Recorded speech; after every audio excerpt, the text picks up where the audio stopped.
2. Hey guys, this is Craig Mivers and this is my K12 submission video. Little background information. I graduated from USF with a secondary math education bachelor's. I've been teaching now for 7 years, just a little over. I've been here at the present school, Lakeville High School, for 5 years now, and actually won Teacher of the Year for this school this year, which was a great honor. These are all the subjects I have taught thus far. I've done geometry, regular honors, algebra 2, regular honors, advanced topics, math for college readiness, and AP statistics now for about 4 years. I am just ready to try a new experience. I love teaching to death. I'm just ready to see what else is out there. Alright, so what I'm going to do here is a little AP statistics example. So here we go. Here it says, here are estimates of the daily intakes of calcium for 38 women between the ages of 18 and 24 years who participated in a study of women's bone health. So you have 38 numbers here. This is your sample size. Okay, and then you have all their RDAs for every one of them, the daily intakes of calcium. Suppose that the recommended daily allowance, your RDA, of calcium for women in this age range is 1,200 milligrams. Very important. We'll get back to that in a second. Doctors involved in the study suspected that participating subjects had significantly lower calcium intake than the RDA, so compared to their 1,200 milligrams. So what they want to do is claim whether or not we have evidence to go against what they recommend, okay, at a 5% significance level. So a couple things here that are pretty important. First thing is we always want to identify our population. Our population is going to be all women between the ages of 18 and 24. So our evidence that we find, okay, either reject or fail to reject, is only based off the women themselves, okay, between 18 to 24. The next thing that's very important right here is our 1,200 milligrams. This is what they recommend. They're saying this is what it is. So we're going to identify that as my population mean, which is mu. We're going to say mu is equal to 1,200 milligrams.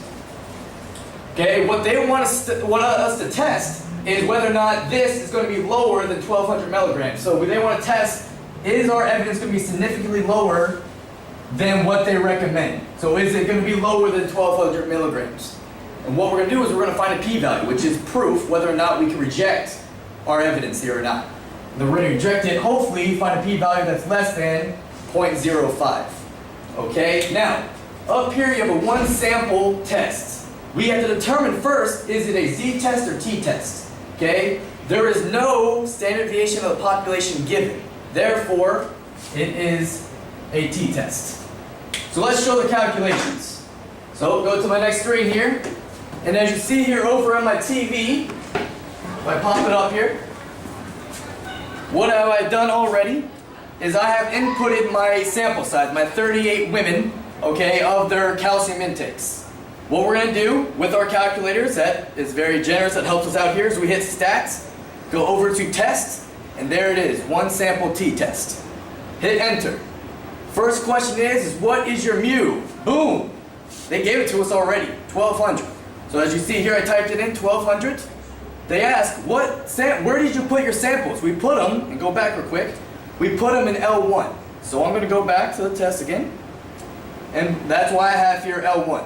Frequency, always 1. We never change it at all. And now they're saying, okay, what are we trying to find to go against? Well, going back real quick to my statement, they said significantly lower, significantly lower. So that means less than. Less than will be my alternative hypothesis. I hit calculate, and there's my fantastic number. So as you see here, one sample t-test again because they did not provide us with the sigma, standard deviation population. Our t-test, our t critical value is negative 3.953. We need this to find our p-value. We calculated, as you see on our calculator, we got degrees of freedom 37. Here's the big one, p-value, 1.673e to the negative 4. Scientific notation, okay? That's almost zero, that's awesome, that's what we want. They told us to compare it to an alpha level of 0.05. Well, look, roughly 0 is definitely smaller than 0.05. Absolutely, so that's good, that's awesome. So we're going to go to our conclusion. With my students, they always have the same statement, okay? I kind of make them write the same sentence and just fill in the blanks. So they say, since our p-value is, look, that's definitely less than this. So less than our alpha, we can reject the null. Therefore, we can conclude that and then we're just restating our significance. Subjects had a significantly lower calcium than the RDA recommended.